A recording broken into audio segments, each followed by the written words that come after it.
money itself has a program written inside as a smart contract, which kind of like defines how much money the person that owns the money can use. And if the money is blocked in certain cases, or where the money could be used and on what kind of things. Okay. So theoretically, you can, with smart contracts, program the money in a way that you could say, okay, you've, I don't know what, used up your quota of cigarettes or flights for that matter, then your money isn't going to be working anymore. Okay. You could program that. It's fairly simple to do that, right? Welcome to 20-Minute Leaders. Just sit back, relax, and learn from the leaders of today. It's a journey. Each one is different, unique, inspiring. Let's get started. 20-Minute Leaders is a proud supporter of Make-A-Wish Israel and Tech to Peace, and is in proud collaboration with Secret Chord Ventures, J Ventures, Riverside FM, Fusion VC, Birthright Excel, J Impact, Leap, Google for Startups, and Hippo, and in media partnership with CTech. Hello everybody and welcome to another episode of 20-Minute Leaders. Today I am with Meirav Harel. Meirav was chosen as one of the 100 most inspiring women in blockchain 2020. With more than 20 years of experience in finance, technology, and creating award-winning fintech innovation, Meirav is a world-known fintech, blockchain, digital disruption, future of finance, investment, and trading interfaces expert. She was named one of 36 top women revolutionizing crypto 2022 worldwide by TechRoundUK and twice chosen for the Women in Fintech Powerlist by Innovate Finance UK. Meirav specializes in innovative technologies and their impact on the future of banking, finance, money regulations, macroeconomics, and businesses as a director at Excellence Trade and Excellence Investment House.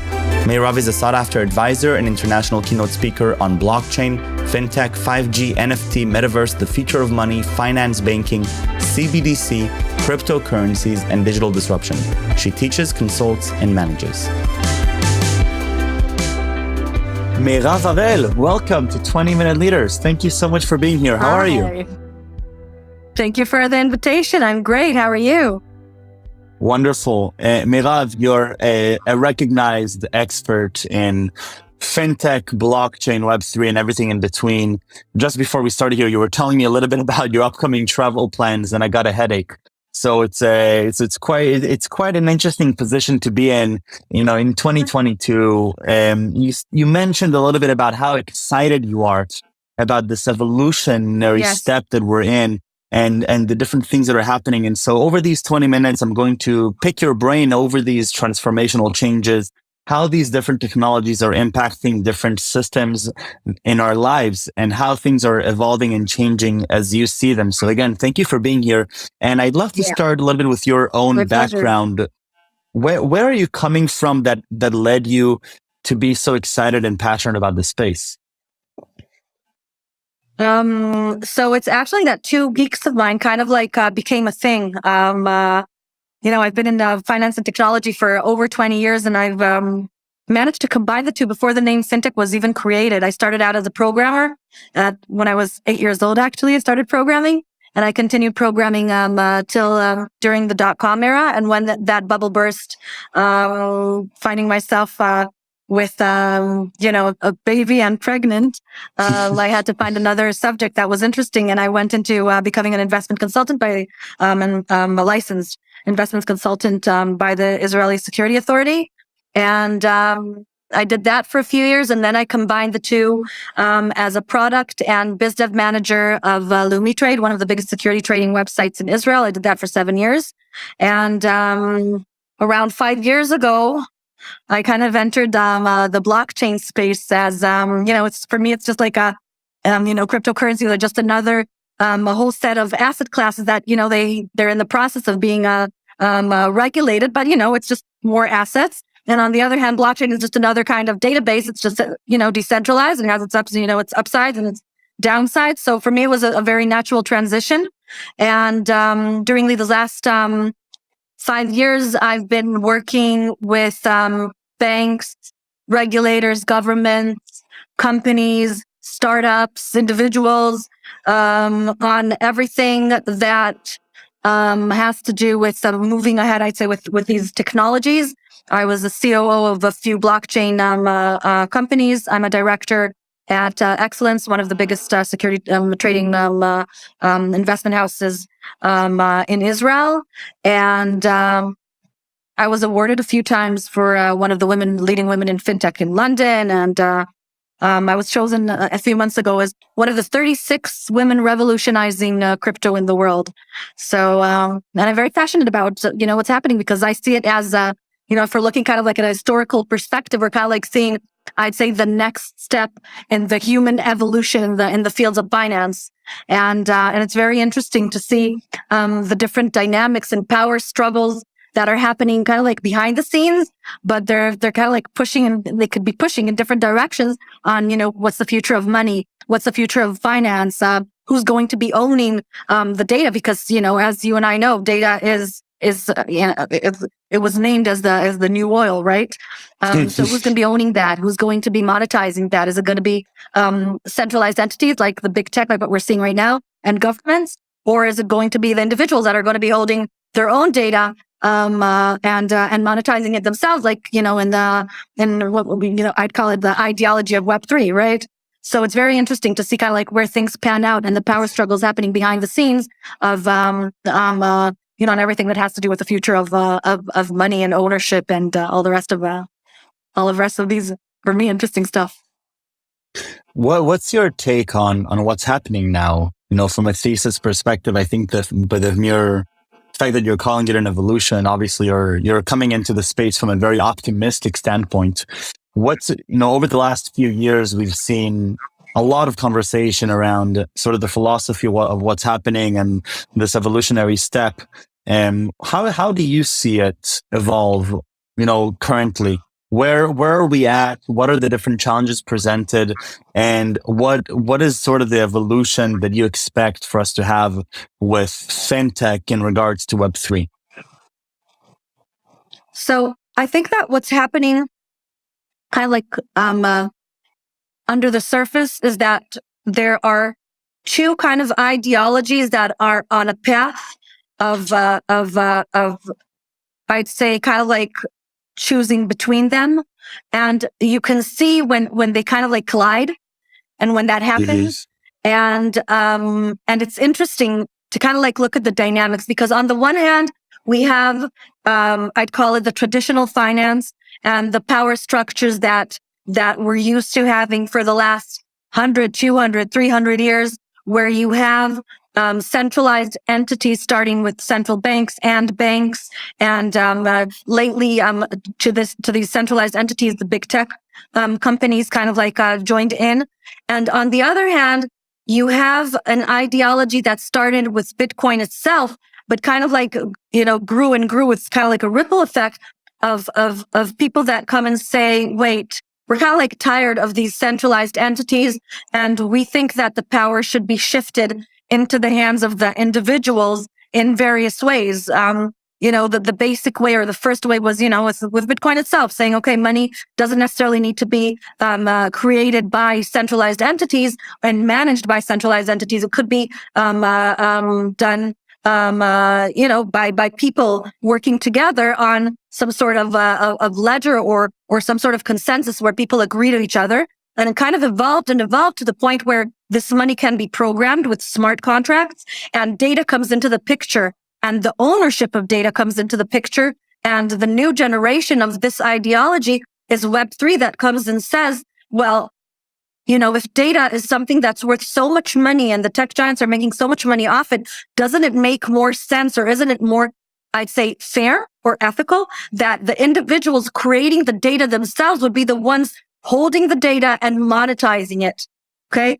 And if you look at these two forces, you see them kind of like, a few years ago, I gave a lecture on one of the stages, and that was, I think, like, actually before the blockchain bubble of 2017-18 burst. I was talking and I was saying, I kind of like, I work in two worlds, and they even speak different languages. I work in the traditional financial world. I've worked there for 15 years, right, in a bank, and I advise banks on the new technologies and innovation with fintech and everything. And on the other hand, I work in the blockchain sphere where I'm bringing, I'd say, the organized methods and kind of like the traditional kinds of ways of doing, of having regulation, all the rest of it, and bringing that into the blockchain space. And these spaces don't even talk to each other. And if you talk to any of the sides, each side is going to say, why do we need those? And why do we need those? Right.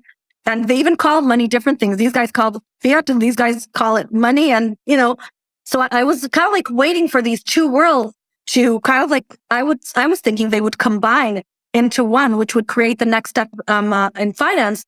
But what I'm seeing, fast forward 4 years, I'm kind of like seeing that it's not, I don't think it's going to be combining so fast, because I think that right now there's kind of like an ideological, I'd say even a struggle between these two ideologies. And it's very interesting to see which way the future will take us, right? Because there's power struggles and there's obviously a lot of money involved, right? And different interests. So that's my take on what's happening. And the question is, which ideology is going to kind of like, take the masses and produce, I'd say, the next, generation of money? Because if we're talking about the centralized entities, the direction that is going to is to central bank digital currencies, which are the new version of the money that we know, only in a digital version, which means that the money can be programmed, and there are questions around privacy. We can touch upon that.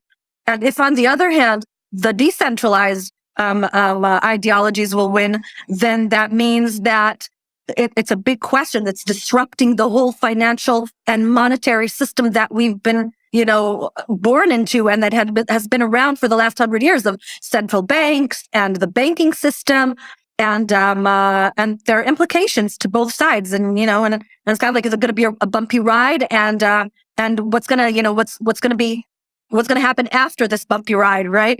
Because right now it looks like they're in a collision course. What's been happening over the last 4 or 5 years? What shifts have you noticed in the market, in the perception, either more philosophically, culturally, or tangibly? What has been some major shifts over the last 4 or 5 years that could give us an indication as to the path that we're expecting to take in this Web3 space? Okay. So I think that what's happening is that the technology is moving so fast, and then the use cases that can be built upon this technology are moving even faster. And what's kind of like lagging behind, or where the struggle is at, is on the ethical and ideological point of view. Okay. If I'm looking at what's happening with the traditional finance, then, as I said, the technologies that have been actually invented for decentralization are being adopted by the centralized entities, but in a way that kind of like takes the ideology out and leaves only the technology and the use case. And I'm talking about central bank digital currencies that use smart contracts, which Ethereum kind of invented, right?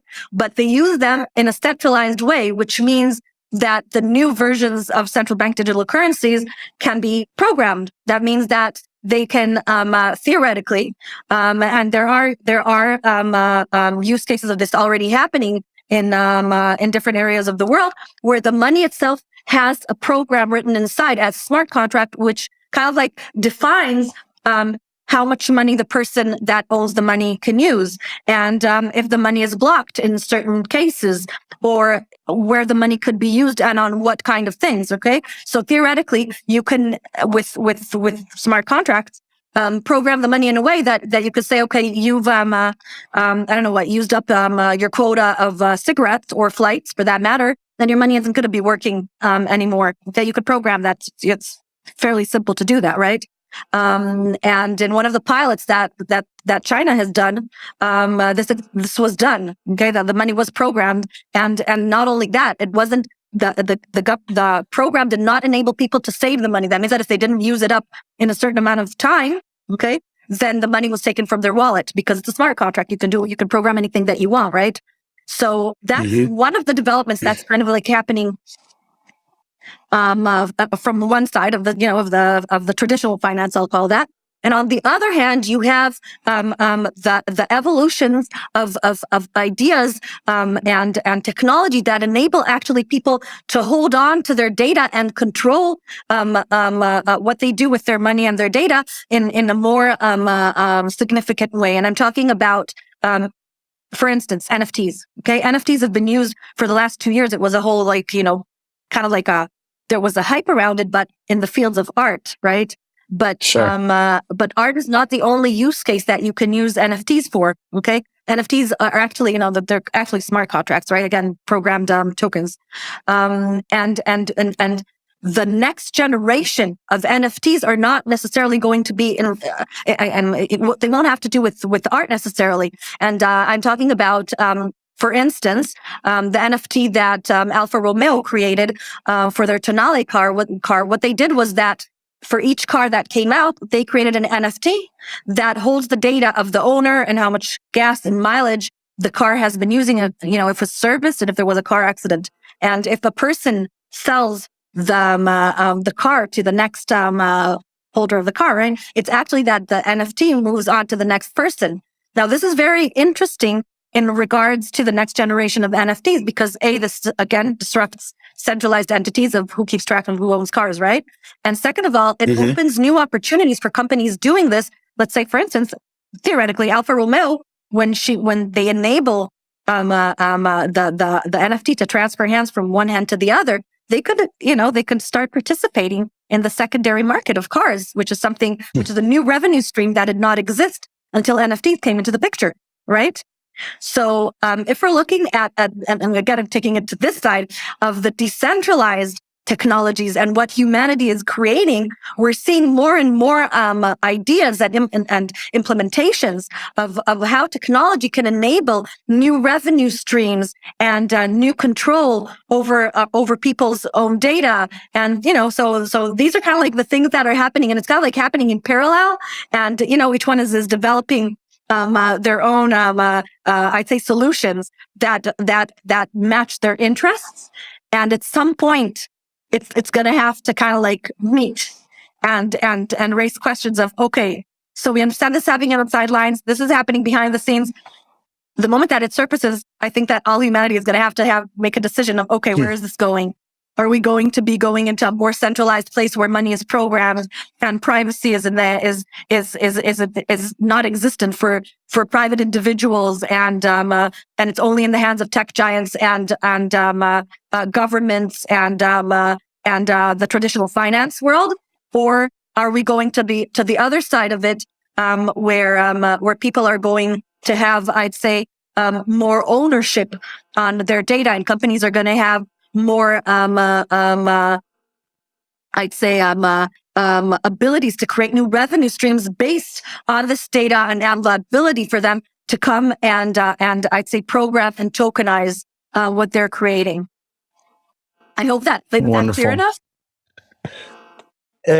Clear on one hand, raises a lot of questions on the other hand. Who are the main decision makers, personnel that are going to define these strategies long term, in your opinion? So I would say that, again, traditionally, obviously, the definition of what's being created is regulators and governments and I'd say the traditional power structures that we're aware of. On the other hand, I think that the new technologies enable the masses to kind of communicate with each other without needing the kind of, I'd say, permission from these traditional bodies. And, look at people that are dealing with digital currencies and crypto. They've been trading amongst each other, whether it's with decentralized exchanges or even with centralized exchanges for since 2008, 2009, right? So that's 12 years. And up until 4 years ago, the regulators were not necessarily involved in that. And if we're looking at NFTs right now, kids are trading amongst each other with, art and and gaming NFTs that are worth hundreds of thousands of dollars, and the regulators they're not even necessarily, aware of it. I was educating, I was lecturing and kind of like teaching the Israeli tax authority about the metaverse and Web3, and how do you tax these kinds of assets, right? Because when the tax authorities are pretty ahead in regards to to innovation and regulation. I think they're one of I'd say the most advanced regulators, right? So they wanted to understand how do we tax these kinds of assets, and one of the issues that needs to be solved is, how do you tell a 13-year-old kid that holds an NFT that's worth $200,000 and he just traded it for another NFT worth $200,000 with his friend, that's a taxable transaction, right? He doesn't necessarily know that that's a taxable transaction. And when you go to his parents, they don't even understand what he's doing because he's in his room playing on the computer, right? So it raises a lot of questions. And I think that who's going to be shaping this? So on the one hand, we said we have a centralized entity, but on the other hand, you have masses that are communicating with each other and kind of like creating a new reality without asking anybody about it. And the reality is just being created, I'd say, from the bottom up, right? So who's going to be the one that decides where this is going, right? So let's say the governments decide that they don't want digital currencies, that they want to ban it. Can they do it? Can they shut it down? Can they shut down? It's like asking, can they shut down the internet? I'm not sure about that, right? Right. So it's kind of like the cat is outside of the sack, right? So how are they going to stop it now? So who's actually going to be deciding on how the future is going to be looking? Is it the regulators and the traditional finance, or is it, on the other hand, the bottom up and the masses that are understanding and saying, wait, just a minute, why is the data that I'm creating being monetized by tech giants and I'm not getting anything from that? Wouldn't it make more sense for me to hold my data in a digital wallet and then decide who to sell it from? And maybe I don't even need to work, because the amount of data that I'm generating when I monetize it could be more than what I need for my personal living. Okay. And if a lot of people understand that, a lot of people realize that, then, and they decide to migrate to solutions that give them this kind of monetization abilities, then who's going to be deciding, right? Is it going to be the regulators, or is it going to be like masses deciding to behave in a certain way? Completely fascinating. Meirav, I really want to thank you for taking this time and sharing your deep insights. And it sounds like, on one hand, wow, that's such a blue ocean. I love the way that you're framing your thinking around this strategically, and you're understanding the different complexities, different from decision makers to philosophies to different, big milestone decisions that we're going to have to make as a society of where we're headed. And it sounds like those are going to have some significant implications on the ways that we're going to be experiencing the world around us. So Meirav, thank you again for taking this time to meet with me. And I really am looking forward to continuing following your work. Thank you very much. Thank you.